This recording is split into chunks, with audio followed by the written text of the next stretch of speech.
Mic check, 1 2 1 2. What is up, my people? This is the Free Three. It is your boy Noble Living. And last night we had a great slate of college basketball games. Now, I wish I could be coming to you guys this morning a little bit more excited, a little bit more enthusiastic to say that we crushed the board, we swept it, we hit our parlays, and we didn't.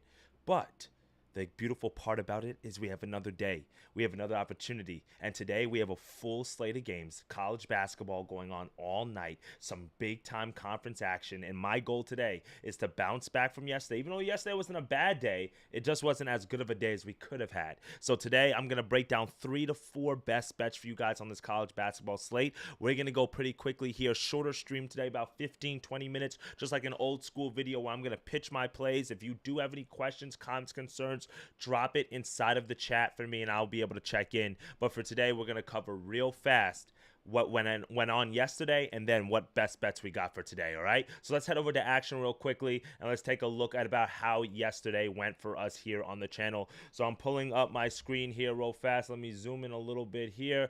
Let me make this a little bit more full screen for you, and let's go to the action yesterday to see how we did in yesterday's pick. So like I said, it wasn't a terrible day. It wasn't a bad day. 3-3 on the day yesterday. We could take a look at what we picked yesterday here on the channel, see how we did. Give me a second here. Let's see here. All right, let's view all of our picks right here. Yesterday, we got our 4-leg parlay of the day right. Yeah, we built around Baylor, no sweat bet there. And then we got Auburn right, we got Marquette, and then we also got Utah State. Marquette was a little bit of a sweat, I'm not going to lie. If you had taken the first half, which I was thinking about, you would have lost. So I'm glad we took the full game there, but we got it done. No sweat. Arizona, we got it done. No sweat. Edmonton, shout out to Ron, man. Shout out to the community. Shout out to Ron. He came in here and gave us Edmonton. It was minus 150. I said juice only matters if we lose. We could have paid the puck line on this. We cashed in. Now, that Kentucky bet, that one hurt. I lost twice on that one. If you guys follow me on Twitter or on X, I put out that I was going to grab them at plus 9.5 at halftime, which I did. Same thing with Tennessee at plus 15.5. And it was disappointing to see both of those teams really go out in the fashion that they did. I mean, shout out to Florida. Shout out to Georgia. The way that both of those teams handled the runs that they played yesterday, I mean, was amazing. But overall, when you think about it, both of those teams could have shown a little bit more fight. Oop, I didn't even realize I had this up on the screen here. Hold on, let me move this comment real quick. All right, there we go. And but you know, disappointing loss for Kentucky. Our NBA parlay of the day loses. Suns and Lakers fold there, and then our long shot parlay loses. But the crazy thing is, look at this. We got St. John's right. We got Mississippi State right. BYU actually really blew that game. They were up by about 5 or 6 points late, and then Kansas State was a complete run out. But when you look at the board yesterday, the reason why I was upset is because I felt like there was a lot of opportunities out there, especially Michigan late. I liked them, but I just didn't put them out on the performance board for you guys.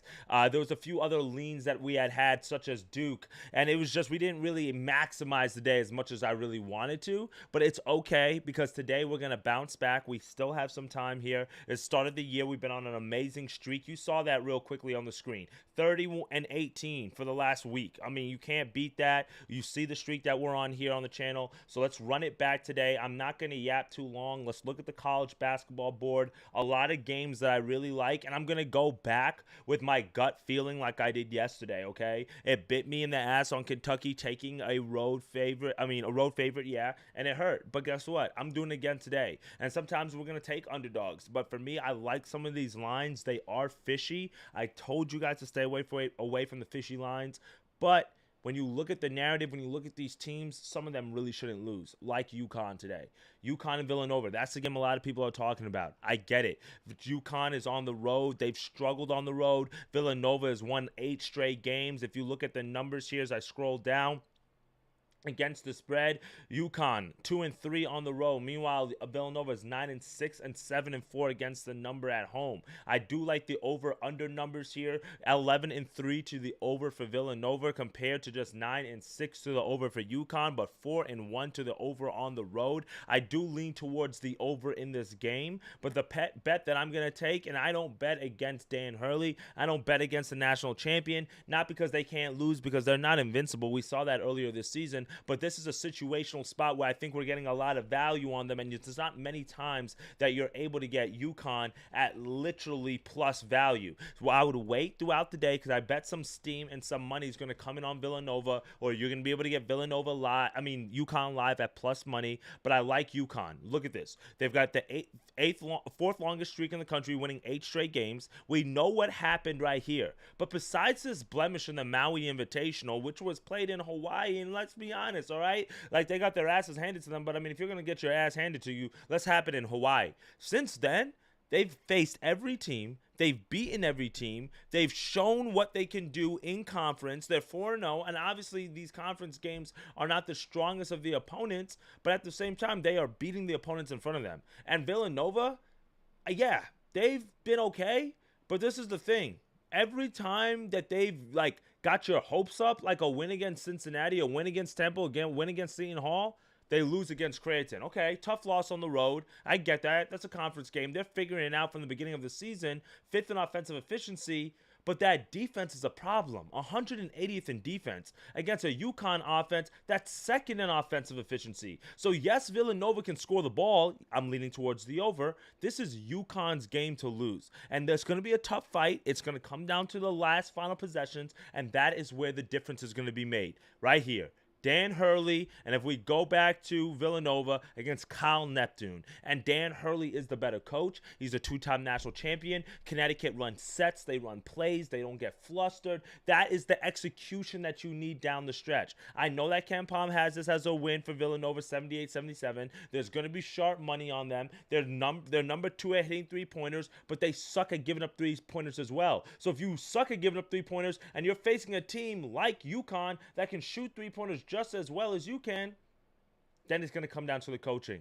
I'm taking UConn on the road today on the money line. I know it's not a popular play maybe. I know some people are going to be on Villanova. I get it. I'm taking UConn. I like them in this spot here today. And I mean, this is not one of those conference opponents that they lose to. Villanova, they'll get back in the national NCAA rankings conversation, right? They're back in the conversation. At first, at the beginning of the year, it was panic mode. Shout out to them for kind of figuring it back out. They're going to have to pick up a few more conference wins, but I don't think it happens here today. And I know it's not popular to be going with road favorites sometimes, like we did yesterday in Mississippi State. Everybody was on Vanderbilt. I saw some people on Mississippi State, and guess what? Those people got paid out, right? Michigan was another road. They were road dogs, small line like this one as well. Guess what? They got it done. So I would wait to get this at plus 100. Honestly, so I'm just going to change this to plus 100 because there is a book out there that has that at plus 100. I'm doing 1 unit down on UConn.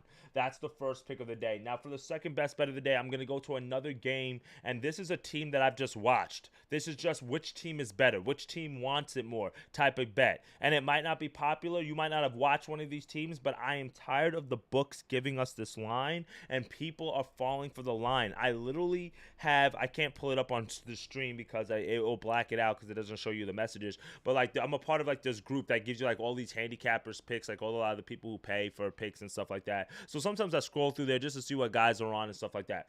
And a lot of people take this team Miami because the line is short, it's -1.5, whatever. Miami's 4-10, my friends. Okay, Florida State is 10-4. But even if we scroll down here and look about Miami, they're 4-10 against the number. So they're 4-10 ATS. They're 4-10 against the number. They're not much better as a favorite at 2-7. So you're damn near better off at taking them as a dog, right? Everything's falling apart for Florida. Jim Larinaga left in the middle of the season, the Hall of Fame coach. We saw that. I mean, look at this. Loss.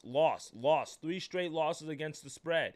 Florida State, on the other hand, we needed them on Saturday to hit our Haywood Haymaker, our plus 2,000 parlay, and they got it done against Syracuse and covered against the number, right? That was a tough loss to Louisville. But Louisville has proven themselves to be a good team. Great win here against Winthrop, and then a good win against Tulane, and then a tough loss on the road to NC State, right? Florida State is a very strong team, and this Miami team, they're in shambles, in all honesty. I would not be surprised if they go winless in the ACC. I would not be surprised if they win 2-3 games in the ACC. I mean, look, KenPom has this as a 2-point loss for them at home. And the books are giving us Florida State at what?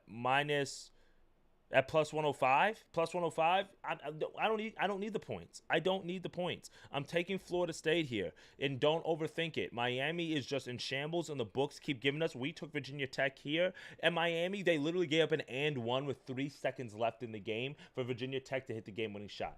That is what you're betting on. That's what you're giving me a short line on. They're losing games because they're inexperienced, because they're boneheaded. That's not where I want my money. But I would put my money on a team like Florida State that's won 3 of their last 4 games, that started off 0-2 in conference and need to pick up another conference win to keep pace, because they understand that they're not like one of those teams that are going to get an at-large bid. This is not the strongest non-conference schedule. They have 0 quality wins here besides Rice, maybe Temple, maybe Hofstra. So you need to pick up some of these wins here in the ACC. So you can't drop a game to Florida if you're trying to get into the NCAA tournament. Leonard Hamilton, one of the best coaches there in Tallahassee. I'm taking Florida State as our second pick of the day. Our third and final best bet of the day before we do our plus 100 money line parlay. Those things have been absolutely smacking the bankroll builders. I hope you guys have been making money on the bankroll builders, guys. I'm going to, let's see. What's up, Just K? How you doing, fam? Did you see Miami lost at the buzzer the other day? That just showed me it's FSU. Yeah, man. Like, that's what I was just talking about, bro. That's what I was just talking about. It's literally, that's what I was just talking about, man. And that's what lets you know that this is deeper than just like, this is where you have to watch the teams. They're not bought in. Those guys are ready to transfer. Those guys are worried about them. They're playing one-on-one ball. They turn over the ball. Like, it's simple stuff. And I just don't want my money on that. But I will fade that. And if you're going to give me a short line with a team like Florida State that has momentum, that needs to win, I'll take it, in all honesty. And a team that needs to win as well, that just needs to kind of get the monkey off their back, is this team right here, Oklahoma. And I'm taking Oklahoma today as they take on Texas A&M. Oklahoma got absolutely smacked in their last game against Alabama, and that's just because it was really their first true road test in that game. We faded Oklahoma in that game. We had taken Alabama, and Alabama paid us out very well. You can see that game wasn't even close, a 28-point victory for them. But look at this schedule for Oklahoma. No wonder why they lost. Everything was home or on a neutral floor. They never played in a true road environment. And you came into that game undefeated? Nah, that's not how that's going to happen. Now they're at home against Texas A&M, and I like them in this situation. I know KenPom has this as a loss for Oklahoma, but the reason why I like them against Texas A&M, not only are they the 24th in adjusted efficiency, 23rd in effective field goal percentage, they hit their free throws, they hit their three-pointers, they hit the two-pointers, and they don't give up a lot of threes. These are all the things that I like about Oklahoma. Porter Moser, he's one of the best head coaches, offensive minds in the game. He does very creative ways to get Jeremiah Fears the basketball. You see they have quality wins like Michigan, like Arizona, like Louisville, like Providence. But this is the thing about Texas A&M. Their best player, Wade Taylor IV, he's not playing in this game. Right here, you can see Wade Taylor, injury update. All these ads are popping up here. It's right here, one of the best players for the Aggies is set to miss the contest due to an injury. And that's Wade Taylor right there. He's officially been ruled out. And this is the thing. He leads Texas A&M in a lot of categories. He's averaging 30 minutes per game. He left in the second half of last game, so we didn't really get to. We got to see Texas A&M without him, but we didn't get to see them for a lot of time. He still played a significant amount of action, a whole first half and a part of the second half, and he did also come back as well. And then he was ruled out for this game. So it's something with his knee. They're not trying to push it, but he also leads this team right here. You can see Wade Taylor leads Texas A&M in 15.7 points per game, and he also leads them assists. So your number one point per game guy is not playing. Your number one assist guy is not playing. And Texas A&M is one of those teams, like you can see here, they're 239th in effective field goal percentage. They're 231st in turnover percentage. They're not a team that's good offensively. Don't let the 39 adjusted efficiency fool you. It's because their defense, which is 6th, their turnovers, right, is leading to offensive possessions, and then they also get offensive rebounds and they get to the free throw line, right? That's what their offense is predicated on. But their half-court offense, what are they going to do today when they need to hit a three-point shot and your shot creator or your assist guy is not playing? You see what I'm saying? That's very, very hard. It's not an overthinking spot. Tough target on their back. They've also won 8 straight games. Great quality wins for these guys. But, I mean, none of these opponents that they faced recently really shoot out at you. Purdue, yeah, sure. I mean, Texas Tech is flying under the radar for sure. Texas, okay. But now you're missing one of your best players here. It's just a tough spot, tough place to play in Norman, Oklahoma. I'm taking Oklahoma Sooners. I would take the money line. In all honesty, you can do the -2.5. I think it's a blowout.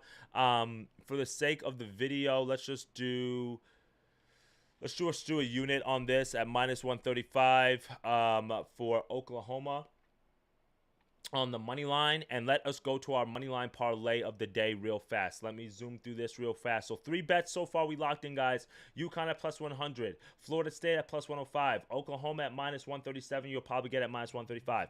That's great value for this card so far.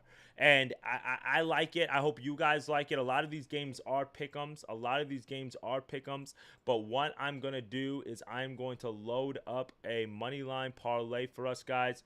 3 to 4 teams to get us to +100. That should get us done. These are our bankroll builders, and you guys know that we find one pillar first, and then we build around the pillars. So for the first pillar that we're going to go to is we're going to go over to Indiana against USC. USC is traveling into town. The 9-5 Trojans are taking on the Indiana Hoosiers. Indiana's coming off a very big win. I actually faded Indiana in that matchup, and they were able to pick up the win at home against Penn State. On the road, excuse me. Shout out to Penn State for putting up a little bit of a fight, but I mean, covering a 7.5 point spread, +275 on the money line. For them to win that game was tough. Meanwhile, USC on the other side, they were at home in their last matchup against Michigan, got absolutely smacked. Didn't even cover the 5.5 point number. They were an underdog at home and still got smacked. Michigan traveled halfway across the country. And if you dive into Southern Cal's numbers a little bit more here, let me just zoom out real quickly so I can pull up USC's numbers for you guys. You can see here that USC is just really not good. Eric Musselman, he's going to get them turned around there in about 2-3 years.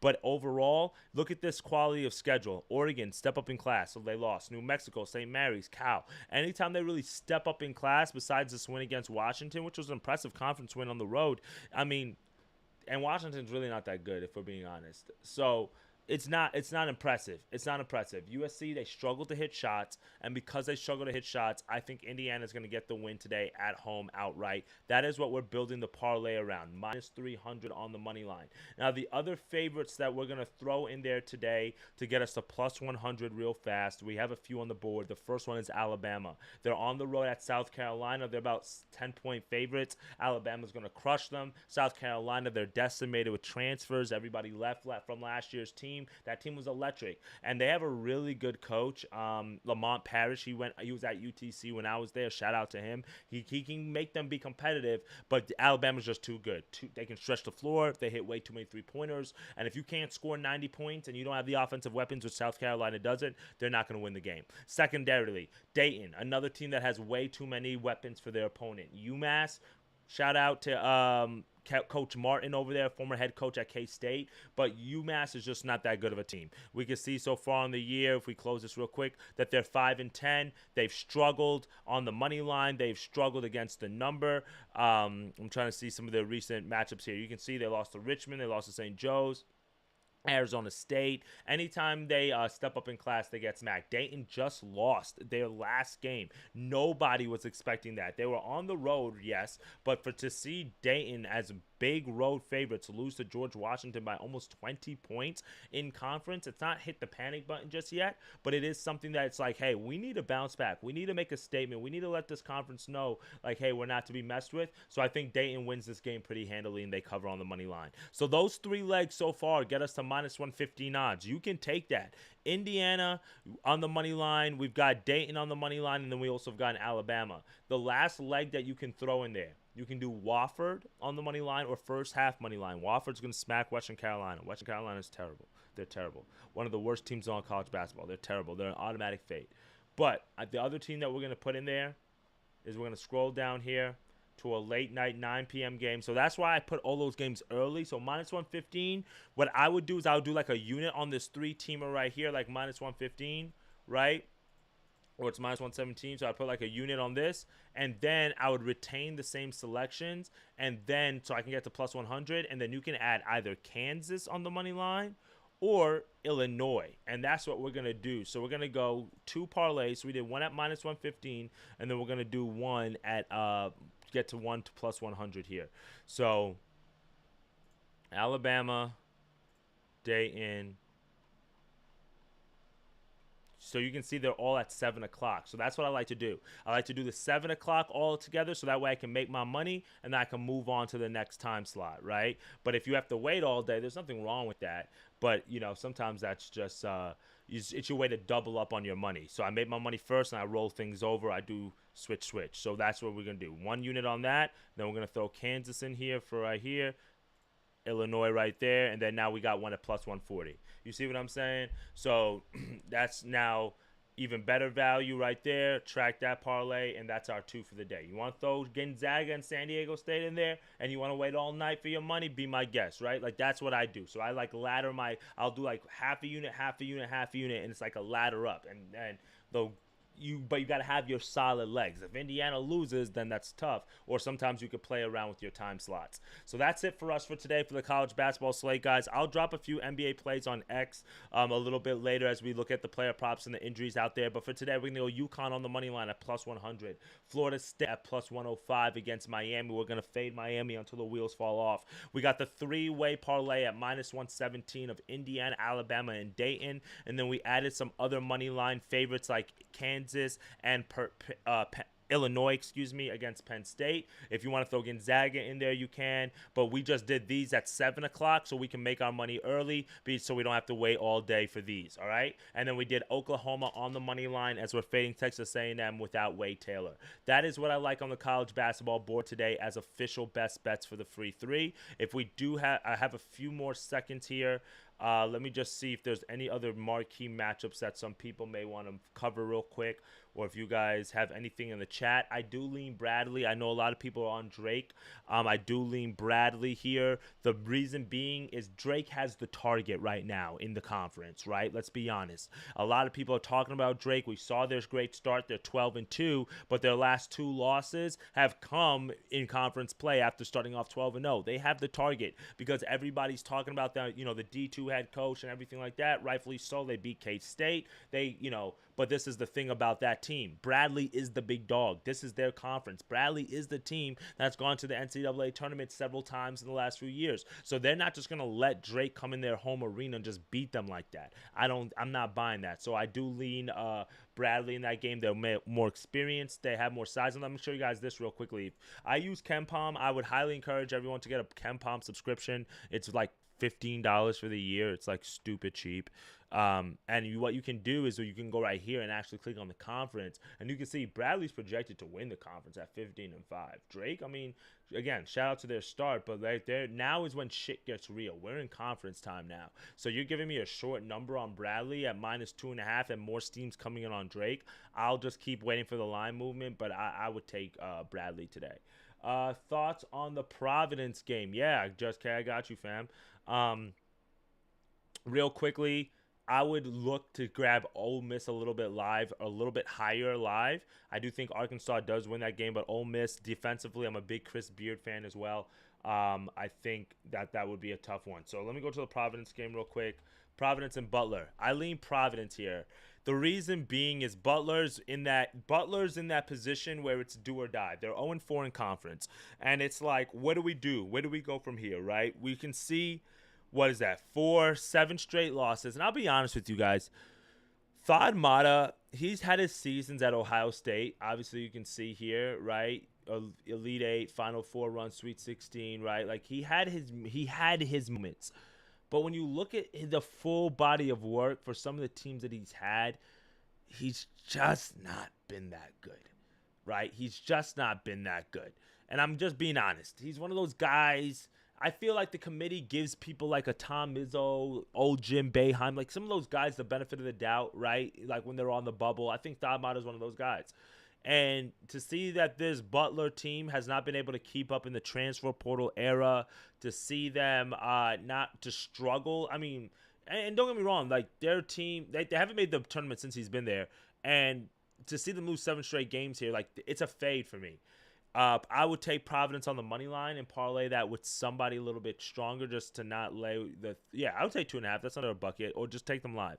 But I like Providence here today, and this is a do or die game for Providence too. They're 1-3. But the Duncan Center is what I'm betting on here. So that's the way I do this analysis. Both teams, your season's on the balance. This is where you got to look yourself in the mirror and say, like, what are we going to do? And the fact that Providence is playing at home, which is still one of those true road environments in college basketball, I would take Providence here at home at the Duncan Arena. Tough place to play. They played UConn hard. They lost that game by 3 points. But if Providence loses this game, they lose it in the first half. But, I mean, they lost to St. John's by 2 points at home. They've been competitive. They're right there. So I think when you look at the schedule, too, for Providence, they win today against Butler. They're winning next game against Seton Hall. Both of those games are at home. Then they go on the road to play Creighton, Villanova, Georgetown, Seton Hall. So Providence can win their next 5 straight games, or 4 of their next 5. They know that. So they know their season's not over, but this is a defining moment for them. I would take Providence at a very short line here at -2.5. I like that, man. I really do, now that I've kind of handicapped that out loud a little bit. Let's see here. We're already on all these teams. I'm just not really feeling like laying big spreads right now, but I would take San Diego State. Air Force is one of those auto-fade teams. They suck. They're hot garbage. You might want to go like first half spread on this one, just depending on what the line looks like. It's going to be high. 12. Yeah, it's 12. It's a little high, but like this is one of those games that get put away early in the first half. But that's really it, man. That's it. That's what I have for this college basketball board for today, guys. I do appreciate you guys for tapping in this morning. And yeah, Just K said he's never doing the Lake Show again in the NBA for sure, bro. The Lakers, yeah, that's why I said today we're gonna chill out on the NBA. Let's make some straight coin on college basketball. Today, I'll do a few player props for tomorrow. We'll get back into doing the NBA player props earlier in the morning too, in a little bit. But right now, with I like. College football's tomorrow, NFL this weekend. No need to force it. Let's just, take it one step at a time, build our units up, and let's keep getting to that cheddar. All right, guys? Appreciate it. Smash that subscribe button. Like the channel if you haven't already. Appreciate you all for tapping in. I'll be here tomorrow morning, 9 o'clock, man. 9:30 is somewhere in that time to stream.